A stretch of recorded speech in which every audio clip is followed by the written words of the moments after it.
नमस्कार दर्शक बंधु आज किसी गुरुत्वपूर्ण खबर चैनल में चैनल टी को लाइक करेंगे सब्सक्राइब करेंगे आसतु देरी न करी गुरुत्वपूर्ण खबर पर नजर पकेबा।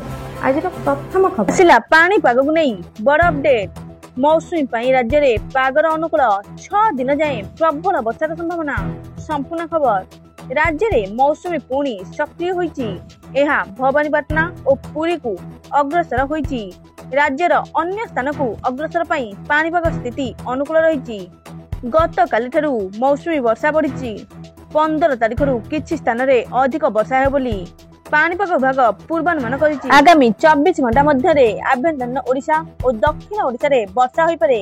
15 तारिख रे गंजाम गजपति कंधमाल कलाहांडी नवरंगपुर और नुआपड़ा रे प्रबल वर्षार संभावना रही।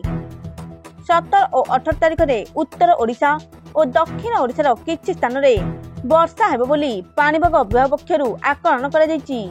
जहाँकि सूचना मिली। परवर्ती सूचना विमान दुर्घटना मृत्यु संख्या 265। संपूर्ण खबर गुजरातर अहमदाबाद विमान बंदर रे गुरुवार घटी एक भयंकर तथा हृदय विदारक विमान दुर्घटना।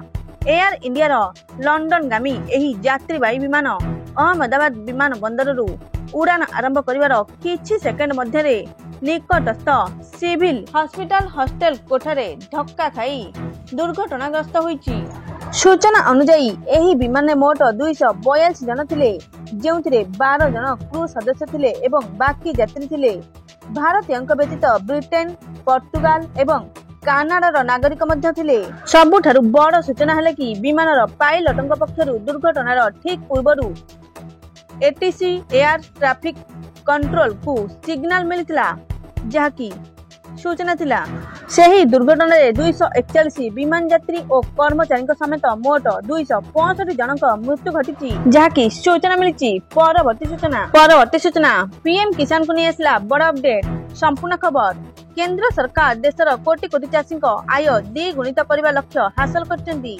एथिपई अन्य पदक्षेप व्यतीत प्रधानमंत्री किसान सम्मान निधि योजना चली। एही योजना माध्यम चाषी मानकु आर्थिक सहायता जोगाई दि जाउची। चाषी माने खूब शीघ्र खुशी खबर पाइबाकु जाउछन बोली सूचना मिली। प्रधानमंत्री किसान सम्मान निधि रे 20तम किस्ती केंद्र सरकार 20 जून रे देबे बोली कह जायछि। किस्ती पाया पई चाषी माने ई केवाईसी करबा अत्यंत आवश्यक। ई केवाईसी बिना 20तम किस्ती 2000 टंका अटकी जाई पारे जहाँकि सूचना मिली। एथिले आज किछि गुरुत्वपूर्ण खबर। Thank you all.